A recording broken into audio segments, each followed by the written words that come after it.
اس سے آپ یہ نتیجہ نہیں نکال سکتے کہ جو وہ کہہ رہا ہے وہ صحیح کہہ رہا ہے کہ نہیں. ایسی کوئی چیز نہیں ہو سکتی کہ جس کو جانور کے علاوہ جو جانور کے کھینچے بغیر خود سے چل سکے, فیول سے چل سکے, ایسی چیز نہیں ہو سکتی. اگر وہ آدمی آپ سے یہ کہے تو آپ اس کو تسلیم نہیں کریں گے. آپ یہی کہیں گے کہ تمہارے پاس ایویڈنس نہیں ہے. اس کا مطلب یہ نہیں ہے کہ جو میں کہہ رہا ہوں وہ غلط ہے. ایک اور مثال لے لیجئے. ایک مثال یہ ہے کہ میں نے ابھی دوسری بات جو کہی کہ اگر آپ کے پاس اس بات کا یقینی علم ہے کہ کوئی چیز موجود نہیں ہے, ہاں تو اب اس یقینی علم کا آنر کیا جائے گا, اس کو اپریشیٹ کیا جائے گا, اس کا ریگارڈ کیا جائے گا. اس کی ایک مثال لے لیں. مثال یہ ہے کہ آپ نے مثلا ممبئی سے دہلی کا سفر شروع کیا, اور سفر کرنے کے بعد آپ نے جب اپنی منزل پر پہنچ گئے, آپ دہلی پہنچ گئے, تو آپ نے بہت لمبی ہاں کی.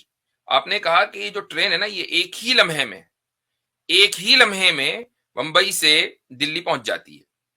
تو جو ساتھ والا مسافر تھا جو آپ کے ساتھ آیا تھا, وہ کیا کہے گا کہ بھائی میاں کیوں جھوٹ بول رہے ہو, میں بھی ساتھ میں تھا, 12 گھنٹے لگے ہیں, 14 گھنٹے لگے ہیں, راجدھانی ایکسپریس بھی بڑی تیزی کے ساتھ چلے تب بھی اتنا ٹائم لیتی ہے, تو کیوں ہانک رہے ہو کہ ایک ہی لمحے میں ہم ادھر سے ادھر پہنچ گئے, جہاز میں نہیں پہنچ پاتے.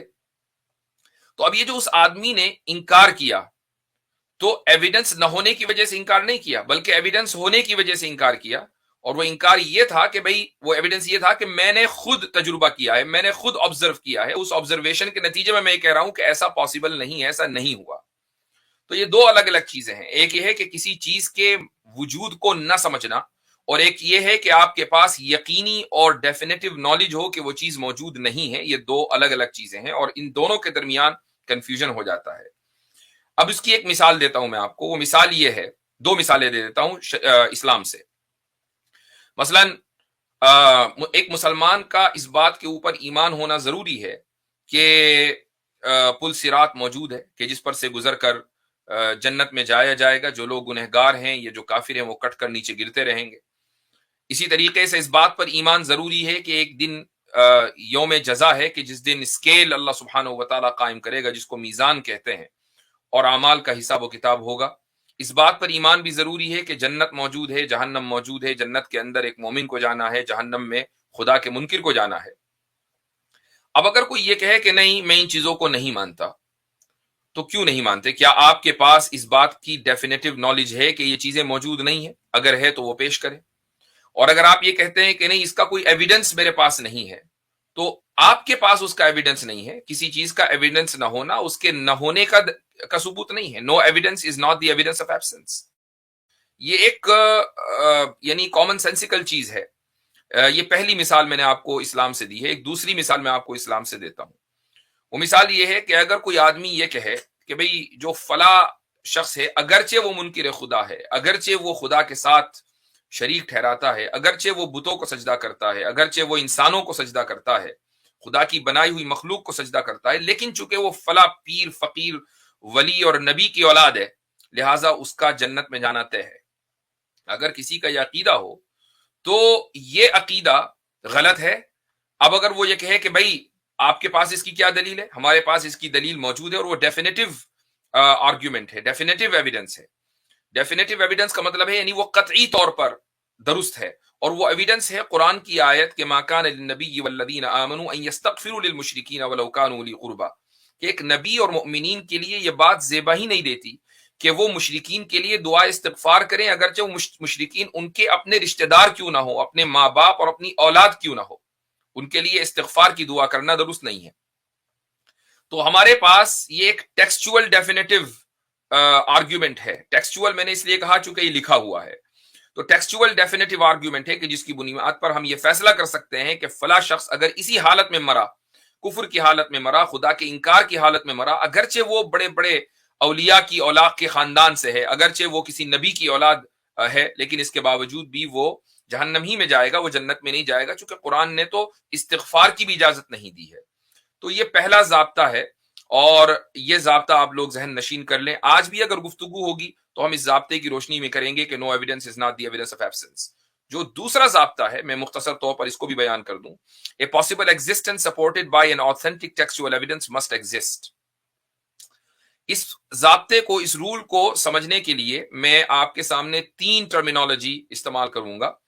پہلی جو ٹرم ہے، اور مثال کے ساتھ وہ سب کو سمجھ میں آئے گی انشاءاللہ، جو پہلی ٹرم ہے وہ ہے نیسیسری ایگزسٹنٹ، یا جس کو ہم کہتے ہیں کہ کسی چیز کا وجود یا کسی چیز کا موجود ہونا وہ ضروری ہے۔ اس کی ایک مثال لے لیں کہ ایک کا اگر آپ ایک اور دو ان دونوں ڈیجٹس کو آمنے سامنے رکھیں تو ایک کا نمبر دو کا آدھا ہونا یہ ضروری ہے۔ کوئی آدمی یہ نہیں کہہ سکتا کہ نہیں مجھے شک ہے کہ ایک دو کا آدھا ہے، ہو سکتا ہے کہ پون ہو سکتا ہے کہ ڈیڑھ ہو سکتا ہے کہ زیادہ ہو، یہ ممکن نہیں ہے۔ اسی طریقے سے ہونا طے ہے، اس کا اسی طریقے سے ہونا ضروری ہے۔ یہ پہلی ٹرم کی مثال ہے۔ دوسری ٹرم ہے امپاسبل ایگزسٹنٹ۔ امپاسبل ایگزسٹنٹ کا مطلب یہ ہے کہ اس چیز کا ہونا ممکن نہیں ہے، اس چیز کا نہ ہونا ضروری ہے۔ مثال کے طور پر آپ یہ کہیں کہ ایک اور دو دونوں برابر ہیں، تو یہ نہ ہونا ضروری ہے، یہ ممکن نہیں ہے کہ ایک اور دو برابر ہوں۔ اسی کو ہم عربی میں ممتنع بولتے ہیں، اور اردو میں ناممکن بول دیتے ہیں، انگریزی میں امپاسبل ایگزسٹنٹ بول دیتے ہیں۔ اور تیسری چیز ہے پاسبل ایگزسٹنٹ۔ پاسبل ایگزسٹنٹ کا مطلب یہ ہے کہ کسی چیز کا ہونا اور نہ ہونا برابر ہے، لیکن وہ کسی یعنی ان دونوں یہ جو برابر کے اسکیلز ہیں، ان میں جب ایک اسکیل پر وزن پڑا تو وہ چیز ہیوی ہو گئی۔ مثال کے طور پر آپ ایک اسکیل لیں، ترازو لیں، اور ترازو کے دونوں پلڑے برابر ہوں، لیکن کسی ایک پلڑے کے جھکنے کے لیے اس کے اوپر وزن پڑنا ضروری ہے، تو یہ وزن دلیل کا بھی ہو سکتا ہے۔ یہ میں ایک مثال دے رہا ہوں۔ تو پاسبل ایگزسٹنٹ کہتے ہیں کہ جس کا ہونا اور نہ ہونا برابر ہو۔ لہٰذا اگر کوئی ایسی چیز ہے اور اس کے ہونے یا نہ ہونے کی کوئی آتھینٹک ٹیکسچول ایویڈنس دلیل ہمارے پاس ہے، دیکھیں یہ یاد رکھیے گا کہ آتھینٹک ہونی چاہیے اور وہ ٹیکسچول ہو سکتی ہے، وہ اگر ہمارے پاس ہے تو ہم اسی چیز کا اس کے ہونے کا یقین کریں گے، اور اگر اس کے خلاف دلیل ہے تو اس کے نہ ہونے کا یقین کریں گے۔ میں اس کی ایک مثال، دو مثال دے دیتا ہوں آپ کو۔ مثال وہی جنت اور جہنم ہے۔ تو جنت اور جہنم کا ہونا اور نہ ہونا یہ پاسبل ایگزسٹنٹ ہے، یعنی یہ اس کا ہونا نہ ہونا برابر ہے ایک عام آدمی کی نظر میں۔ اور اس کی وجہ یہ کہ جس طریقے سے یہ کائنات اور اس کی خوبصورتی موجود ہے، تو اسی طریقے سے ایک دوسرا جہاں بھی موجود ہو سکتا ہے کہ جس میں اس سے زیادہ خوبصورتی ہو۔ اس کے نہ ہونے کی کوئی یہ نہیں کہہ سکتا کہ نہیں یہ امپاسبل ہے، تو ہونا نہ ہونا برابر ہے۔ لیکن جب ہم نے دیکھا کہ ایک آتھینٹک ٹیکسچول ایویڈنس موجود ہے اور وہ آتھینٹسٹی اس کی پروون ہے، اور وہ یہ ثابت کر رہا ہے ٹیکسچول ایویڈنس کہ جنت موجود ہے، جہنم موجود ہے، تو اب اس کے ہونے کا یقین کرنا ضروری ہے۔ اسی طریقے سے خدا کا، اگر آپ کسی ایتھیسٹ سے پوچھیں کہ کیا خدا کا یا کریٹر کا موجود ہونا پاسبل ہے، کوئی بھی ایتھیسٹ یہ نہیں کہے گا کہ امپاسبل ہے، وہ یہ کہے گا کہ ہاں اگر وہ آنےسٹ ہے۔ ہاں وہ آنےسٹ ہی نہیں ہے تو بات الگ ہے۔ تو ایک کریٹر کا ایون ایک نزدیک اس کائنات کے بنانے والے کا ہونا ایک ایتھیسٹ کے نزدیک بھی پاسبل ہے، جب پاسبلٹی ثابت ہے، امپاسبل نہیں ہے۔ تو جب پاسبلٹی ثابت ہے تو اب ہم یہ دیکھیں گے کہ جو آتھینٹک ٹیکسچول ایویڈنس ہے، اگر اس کی آتھینٹسٹی پروون ہے، اس کی آتھینٹسٹی اسٹیبلشڈ ہے، تو پھر اس سے ہمیں خدا کے موجود ہونے کا علم ہوتا ہے۔ تو خدا کا پھر موجود ہونا ضروری ہے ایک ملحد اور ایک ایتھیسٹ کے نزدیک۔ ہمارے نزدیک بغیر ٹیکسٹول ایویڈنس کے بھی خدا کا ہونا ضروری ہے۔ یہ بالکل ایسا ہی ہے کہ جیسے ایک کا دو کا آدھا ہونا ضروری ہے، اس کے علاوہ نہیں ہو سکتا، ایسے ہی اس کائنات کے بنانے والے اور اس کے چلانے والے کا ہونا بھی ضروری ہے، اگرچہ ہمارے پاس کوئی آتھینٹک ٹیکسچول ایویڈنس نہ ہوتا۔ لیکن ایک ملحد کی نگاہ سے اگر دیکھا جائے تو خدا کا اور اس کائنات کے بنانے والے کا ہونا پاسبل ہے، اور جب پاسبل ہے تو پھر آتھینٹک ٹیکسچول ایویڈنس اگر اس کو سپورٹ کر رہا ہے تو پھر اس خدا کا ہونا ضروری ہے۔ یہ دو آپ کے سامنے جو ہے وہ قاعدے اور ضابطے میں نے رکھ دیے مثالوں کے ساتھ، اور مجھے امید ہے کہ یہ چیز آپ کو سمجھ میں آ گئی ہوگی۔ انشاءاللہ آگے جیسے ہم چلیں گے تو اس کے علاوہ اور بھی جو رولز ہیں میں پیش کرتا رہوں گا، اور میں آپ کو اس کا ریفرنس بھی بتا دوں تاکہ سب کے سامنے اگر آپ اس کو مزید مطالعہ کرنا چاہیں۔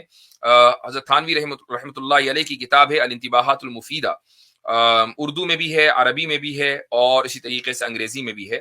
تو اس کتاب کا مطالعہ کیا جا سکتا ہے اور بڑی اچھی کتاب ہے۔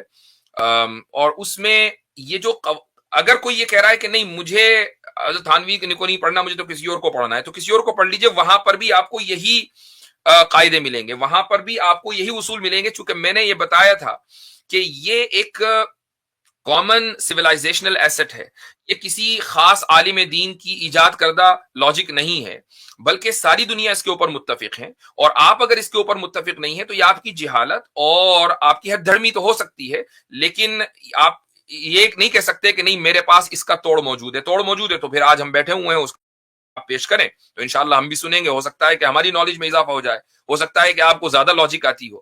تو ان دو ضابطوں کی روشنی میں آج انشاءاللہ گفتگو ہوگی.